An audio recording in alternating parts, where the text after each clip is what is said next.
ఈ రోజు ఒక లిక్కర్ స్కామ్ లో the biggest scam ED enter కాబోతుంది. వాసుదేవరెడ్డి ఒక్కడు కదండి, వాడు బోకరోడు, వాడు ఐఆర్సిటీలో రైల్వేలో ఉండేవాడు. ఆ వాసుదేవరెడ్డిది ఏమీ లేదు. ఈ కసిరెడ్డి రాజశేఖర్ రెడ్డి మాజీ డీజీపీ కసిరెడ్డి రాజేందర్ రెడ్డి బంధువు. నేను చెప్తున్నాను, ఈ లిక్కర్ వ్యాపారం మొత్తం అండర్ కంట్రోల్ కసిరెడ్డి రాజశేఖర్ రెడ్డి. కసిరెడ్డి మాజీ డీజీపీని తక్షణం అరెస్ట్ చేస్తే ఈ రవాణా ట్రాన్స్పోర్టేషన్ లో పట్టుకోకుండా డీజీపీ హోదాలో కూర్చోబెట్టి కసిరెడ్డి రాజేంద్రనాథ్ రెడ్డి, కసిరెడ్డి రాజశేఖర్ రెడ్డి, పినాక శరత్ చంద్రారెడ్డి, పినాక రోహిత్ రెడ్డి, పినాక వెంకటరమణారెడ్డి, ఏనుంబాకం విజయసాయి రెడ్డి, పెద్దిరెడ్డి మిథున్ రెడ్డి. ఏందిరా మీ కులకుల గోలేండి, కులకుల గోలేండి అంట. మీరు దొంగల్లాగా తయారైపోయి ఇప్పుడు పోయి కొంతమంది వ్యక్తులు టీడీపీలో కూడా కొంతమంది రాయిబారాలు పెడతారు. మీకు ఇంత డబ్బు ఇస్తాం, మా మెరుగుకి వద్దు, మీకు ఇంత డబ్బు ఇస్తాం అని బోకరిజం చేస్తారు కొంతమంది. వీళ్ళని కూడా నేను చంద్రబాబు నాయుడు గారికి చెప్పా, సార్ మీ చుట్టూ కొంతమంది యువజన శ్రామిక రైతు పార్టీతో చేతులు కలిపి లాబియింగ్ చేస్తారు. ముందు ఇంట గెలిచి రచ్చ గెలవాలన్నారు. ఇంట్లో ఉన్న దొంగలను ఈశ్వరుడైనా పట్టలేరు.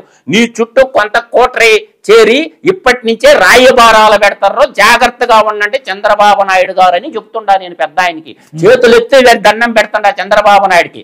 ఈ ప్రజల సొమ్ము కొల్లగొట్టిన నా కొడుకును వదిలిపెట్టినా పెద్ద ఆయన ఇంత వయసులో ఇవాళ బస్సులో ఉండి పరిపాలన చేసిండు, సచివాలయాన్ని కట్టిండు, హైకోర్టు నిర్మాణం చేసిండు. ఇన్ని చేసి పోలవరం 70% కంప్లీట్ చేసిండు. దాన్ని గోదాట్లో ముంచారు. వీటన్నిటి మీద సమగ్రమైనటువంటి ఎంక్వైరీ చేసి కోర్టు ద్వారా మనీ లాండరింగ్ ఈడికి కూడా లెటర్ రాయాలా. ఎక్కడైతే మనీ లాండరింగ్ జరిగిందో అక్కడ అన్నిటికీ రాష్ట్ర ప్రభుత్వం కేంద్ర ప్రభుత్వానికి ఉత్తరం రాయాలా. మనీ లాండరింగ్ ఉన్న చోట ఈడీని ఎంటర్ చేయాలా. ఈడీ ఎంక్వైరీ చేసి సపరేట్ దర్యాప్తు చేస్తే వేల కోట్ల రూపాయల స్కామ్ దొరుకుద్ది. వేల కోట్ల స్కామ్ దొరుకుద్ది. అయ్యంతా రికవరీ చేసి అమరావతి నగర నిర్మాణానికి గాని, బొక్కలు పడిపోయిన రోడ్లకు గాని. నేను ఇంకో కుంభకోణం చెప్తాను, చాలా మంది రాయటంలా 40,000 కోట్లు రోడ్డు పోయకుండా కొట్టేసారు రాధాకృష్ణ గారు. 40,000 కోట్లు రాసి పెట్టుకో. రోడ్లు పోయిలా ఏమి లేలా. R&B మీద ఎంక్వైరీ రిపోర్ట్ చేస్తే 40,000 కోట్లు రోడ్డు పోయకుండా కొట్టేశారు డబ్బులు. అది కూడా బయటికి తీయాల. ఈ భోగోతాలన్నీ చాలా పెద్ద ఉంది. ఇది లోడుతా పోతుంటే 1 year పట్టద్ది. ప్రభుత్వం ఏర్పడి కొద్ది రోజులైందే కాబట్టి 1 by 1 అన్నిటి మీద సిట్ ఎంక్వైరీ అయ్యాలి. రోడ్లు పోయకుండా 40,000 కోట్లు కొట్టేశారు. మద్యం కంపెనీలు ప్రభుత్వం కాడ లేకుండా నువ్వు మద్యం వ్యాపారం ఎట్ట చేస్తావు? ప్రభుత్వం దగ్గర మద్యం కంపెనీలేయి. ఒక్క కంపెనీ, ఒక్క డిస్టిలరీ అన్న ఉందా? SBI రెడ్డి వాళ్ళది గుంజుకొని మిథున్ రెడ్డి వాళ్ళు ఆడ తయారు చేశారు. విజయవాడలో సెంటినీస్ బెవరేజ్ అని ఒకటి ఉంటది, వాళ్ళది బొత్స సత్యనారాయణ ఒకటే. అదాని డిస్టిలరీస్ ఎప్పుడు పుట్టింది? ఏందిరా మీ కథ అంతాను? మీ దొంగలందరూ జొడబోయి అదేమంటే పేదలకి పెత్తందారులకి యుద్ధం, నేను సిద్ధం గుద్దిరగా పేదవాళ్ళందరూ కలిపి పేదలందరూ కలిసి చేశారుగా. ఈ యొక్క నంగనాచి మాటలు పక్కన పెట్టి, బేల మాటలు పక్కన పెట్టి నిజాలు చెప్పు. ఇప్పటికైనా నిజాలు చెప్పాలి జగన్మోహన్ రెడ్డి. అందువల్ల ఏంటంటే ఈ ప్రజాధనాన్ని దోపిడీ చేసిన వ్యక్తుల్ని ఎవడు పరిరక్షించినా, ఇప్పుడు గెలిచిన 164 మంది ఎమ్మెల్యేలు, ఎన్డీఏ కూటమి ఎమ్మెల్యేలు, రాష్ట్ర మంత్రి మండలి, ముఖ్యమంత్రి క్షమిస్తే ప్రజలు కూడా క్షమించడాలని. మళ్ళీ 5 ఏళ్లకి పాశుపతాస్త్రం ఉంది ప్రజల చేతుల్లో. ఓటనే ఆయుధం ప్రజాస్వామ్యాన్ని నిలబెట్టద్ది. మీరు నిరంకుశత్వంగా నియంతగా పరిపాలన చేసి ఈ దోపిడీ దొంగలకు గాని ఎవరు సాయం చేసినా, ఏ ఎమ్మెల్యేలు సాయం చేసినా వాళ్ళందరూ సర్వనాశనం అయిపోతారు. వాళ్ళ పిల్లలకి క్యాన్సర్, కుష్టు రోగాలు వచ్చి నాశనం అయిపోతారని కూడా నేను చెప్పగలను. ఎందుకంటే ప్రజలు 5 ఏళ్ల పాటు చిత్రహింసలకు గురయ్యారు. ప్రతి గ్రామాల్లో మాట్లాడిన ప్రతి గొంతు మీద పోలీస్ కేసులు, మాట్లాడినోడి మీద రౌడీ షీట్లు, మాట్లాడే వాళ్ళు సిఐడి కార్యాలయం తీసుకుపోవటం, చిత్తగొట్టడం. ఇవాళ ఆ విధంగా కొట్టిందే కదా రఘురామకృష్ణరాజుని. తర్వాత ఎవరిని కొట్టలేదు. తర్వాత టీవీపై సాంశివరావు కూడా లాక్కోపోయారు కదా సిఐడి ఆఫీసు. సోషల్ మీడియాలో మాట్లాడిన ప్రతి ఒక్కరిని తీసుకెళ్లి కొట్టి. వాక్ స్వాతంత్రం లేదు. మొన్న గడిచిన 5 ఏళ్లలో వాక్ స్వాతంత్రం ఉన్నది ఒకే ఒక్కరికి. ఎవరికో చెప్పనా? సాక్షి మీడియాకి, సాక్షి పేపర్ కి. వాక్ స్వాతంత్రం చంపేశారు. ఫండమెంటల్ రైట్ ఆర్టికల్ 19 ప్రకారం భావ ప్రకటన స్వేచ్ఛ, ఫ్రీడమ్ ఆఫ్ స్పీచ్. ఈ ఫండమెంటల్ రైట్ ని తుంగలో దొక్కినటువంటి వాడు జగన్మోహన్ రెడ్డి. వీళ్ళ మాట్లాడేదా? ఆ రోజు వాక్ స్వాతంత్రం ఉన్నది ఊరికంటే ఈ దేవులపల్లి అమర్గాడ్ అనే గాండుగాడికి, కొమ్మినేని శ్రీనివాసరావు గారికి, ఆమె ఏరగంధం లక్ష్మీ పార్వతికి, వాసిరెడ్డి పద్మాకి, ఆ ఈశ్వర్ గాడికి, వీళ్ళకి వాక్సాత్రం ఉన్నది. ఆ పీడీటీవీ జానీ గాడికి, ఆ జర్నలిస్టు సాయి గాడికి, వీళ్ళకి ఐ డ్రీమ్స్ ఓడికి, సుమన్ టీవీ వాళ్ళకి, వీళ్ళకి వాక్స్వాతంత్రం ఉన్నది. ఓడి అమ్మ బడ ప్రభుత్వం మారాలకి మొత్తం జర్నలిస్టులు అంతా ప్లేటు పెరమాయిచ్చేశారు. 5 ఏళ్ళు మాట్లాడి మా దగ్గర రికార్డెడ్ ఎవిడెన్స్ ఉన్నాయి. అవన్నీ పెట్టమా? భావ ప్రకటన స్వేచ్ఛ ఎట్టుండాలా? ఇవాళ దేవులపల్లి అమ్మరనే గాండుగాడు 100 కోట్లు తింటే చూస్తా ఉండాలా? వాడికి ఏం పని? వాడు తెలంగాణలో ఉన్నోడు, ఆంధ్రప్రదేశ్ ప్రభుత్వంలో వాడికి ఏం పని? తర్వాత కొమ్మినేని శ్రీనివాసరావు అనే గాండుగాడు, వీడికేం పని ఆంధ్రప్రదేశ్ గవర్నమెంట్ లో? వీడికి మించిన మేధావులు లేదా? ఏం చదువుకున్నావురా నువ్వు? మీరిద్దరా బిఏ చదువుకున్న బేవర్సగాళ్ళు వీళ్ళంతా. వీళ్ళకి ఏం తెలుసు? స్టాటిస్టిక్స్ గురించి ఏం తెలుసు? ఫైనాన్స్ గురించి ఏం తెలుసు? తర్వాత ఆడిట్ గురించి ఏం తెలుసు? తర్వాత ఒక స్ట్రక్చరల్ ఇంజనీరింగ్ గురించి ఏం తెలుసు? ఏమి సలహాలు ఇచ్చి పొడిచినారా? ఆంధ్రప్రదేశ్ సొమ్మంతా నాకేశారు.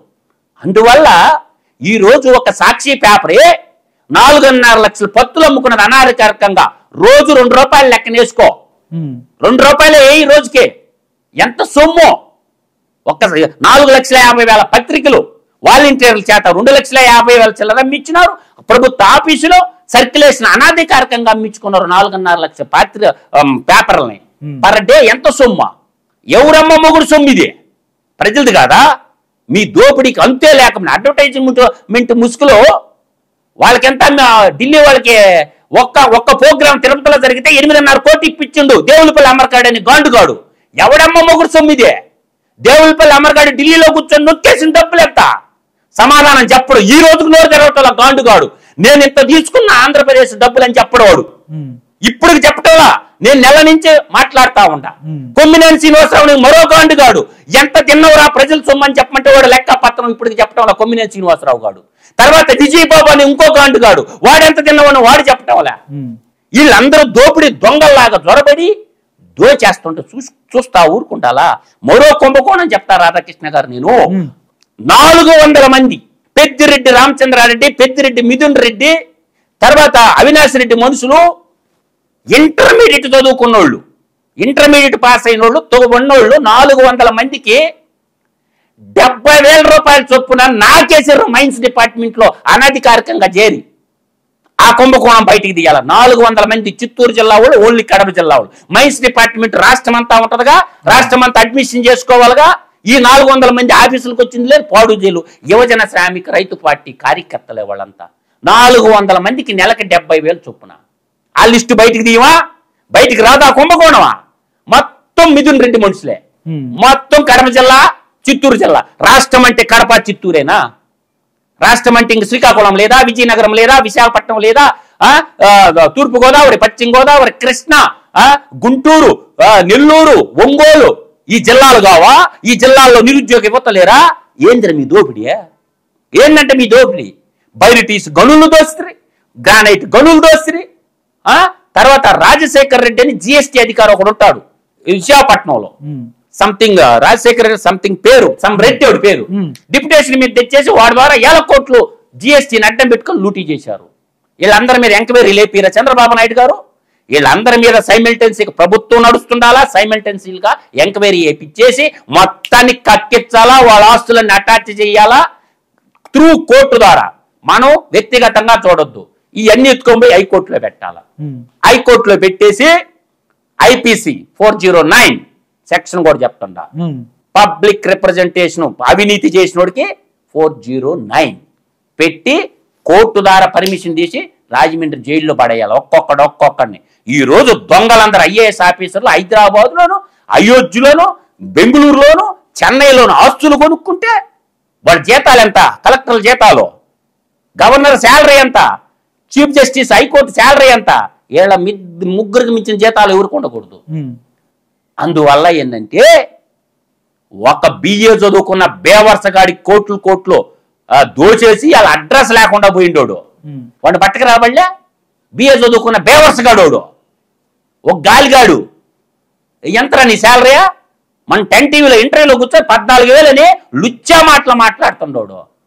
వాడి శాలరీ బెత్తర పాత్ర తెలుసుకుంటే వాడు దోసిందే 140 కోట్లు. అది కాకుండా లాబియింగు. బొత్స సత్యనారాయణ, సజ్జల రామకృష్ణారెడ్డి కలిపి విద్యాశాఖలో నాకేసారు. ప్రవీణ్ ప్రకాష్ గౌడ్, వీళ్ళందరిని వదలాలా? వీళ్ళందరిని వదిలితే రాష్ట్ర ప్రజలకు న్యాయం చేయాలా చంద్రబాబు నాయుడు గారు. ఈ ఐఏఎస్ లేదు, ఈ మినిస్టర్ లేదు, మొత్తం ఇప్పుడు బొత్స సత్యనారాయణ కేబినెట్ మంత్రిగా ఉండి తన సొంత కంపెనీకి భూములు ఎట్ట కేటాయించుకుంటారు రాధాకృష్ణ గారు? తప్ప నేరమా? నేరం కదా. ఒక కేబినెట్ మంత్రిగా ఉండి నీ సొంత కంపెనీకి 10 లక్షలకి ఎకరా చొప్పున భూములు కేటాయించుకున్నావా లేదా? నేరమా కాదా? ఇంకొక పెద్ద ల్యాండ్ గ్రాబర్ ఉన్నాడు విశ్వేశ్వర్ రెడ్డి. ఈడి పరిస్థితి ఏంటి? షిరిడి సాయి ఎలక్ట్రికల్స్, తర్వాత ఇంకొకటి ఇండోసోల్ పవర్ ప్రాజెక్టు, దాదాపు 2.5 లక్షల ఎకరాలు దోపిడీ చేశారు. రాయలసీమలో 150,000 ఎకరాలు, ఆంధ్రప్రదేశ్లో 1,00,000 ఎకరాలు. ఈ 5 ఏళ్ల పీరియడ్లో తీయ లిస్ట్ అంతా భూముల కేటాయింపు లిస్టు. ఎవడు ఇళ్ళంతా రాష్ట్రానికి పట్టినటువంటి చీడ. ఈ చీడను వదిలించాలంటే కంపెనీలు లేవు, ఉద్యోగాలు లేవు. 2,50,000 ఎకరాలు భూములు నాకేశారు. ఏమో ఆషామాష వ్యవహారం రాధాకృష్ణ గారు. రాయలసీమ రీజన్లో 150,000 ఎకరాలు, కోస్టల్ ఆంధ్రాలో 1,00,000 ఎకరాలు. What a wonder story. పేదోడికేమో సెంటు భూమి. ఈయన ఈ గబ్బు నా కొడకలకేమో ప్యాలెస్లు కాదు, లక్షల ఎకరాలు. ఏందిరా మీ బోగోతమా?